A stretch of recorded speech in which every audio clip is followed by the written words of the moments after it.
Yeah, it was very frustrating. The first couple years in this marriage, I didn't have a father, and that really truly affected me. It actually made me to be very independent. I was independent. I could do it on my own. I could do things on my own. Don't tell me what to do because I know what I'm doing, especially from men. Her father not being in the picture, she wanted that affirmation, that love. And me, I came from a home that was Christian, but there was a lot of verbal abuse at times.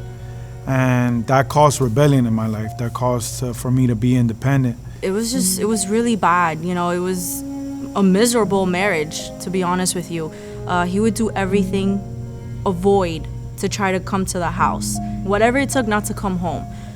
I felt that we rushed things too fast at first. I would come home and it wasn't not even a hi babe, how you doing? It was none of that. It was just dead. Communication was dead. Affection was dead. I gave up. I completely gave up. I didn't have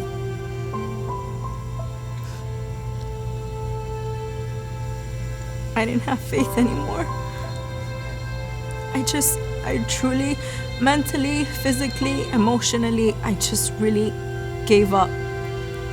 I just thought that, let me grab my kids and I could do this on my own, because that's what I saw my mom do, so I was like, I'm not gonna do it anymore. And this whole time that we were going through our problems, we were still coming to church. It felt kind of a mirage because we would come to church and we looked like the most awesome couple together and we looked so happy and unified and everything. But then when we would leave the four walls of the church, it was two different people. Completely different. And when it came to the boiling point was that one time we got in a really bad argument and we were like, you know what, we're done. I told her, I don't want to be with you anymore, and you don't want to be with me, and that's it. We're gonna get a divorce. That's it. There's no more us trying here. At that moment, when I saw my daughter literally ran into our room, it hit me hard, because I didn't ever wanted to see that in my kids, because I saw it in my mom. I lived that. When I saw my son, I saw my daughter like that, I was like, this can't happen, because I can't just quit like that.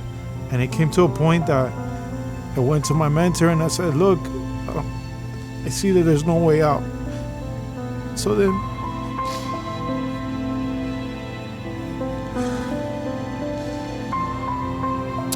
when I tell him that, he tells me, he was like, how about you go to morning prayer? And I was like, I never done that before.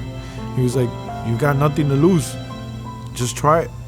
I was there at 5 a.m, and when I was there, I was looking for God, and I had my hands raised up, and I was like, God, I need you to help me, because I have no way out. And when I had my hands up, I feel somebody touch me on my neck. And when I lift up my eyes, it was Prophet Guillermo Maldonado. And she just ministered the love of God over me. Like the love that I was trying to get from my wife, the love that I was trying to get literally from her in our whole entire 11 years of marriage. God used her to minister that to me. And then that's when I started seeing a change in me first, because I always wanted to see her change first. Yeah. But God wanted me to change first because I was the head of the household. I wasn't acting in my function. And because of that, I started seeing change in my wife. And most importantly, I started seeing change in my kids. He started making decisions in the house. And that was a big one for me. I was like, whoa, God, you're definitely doing something here.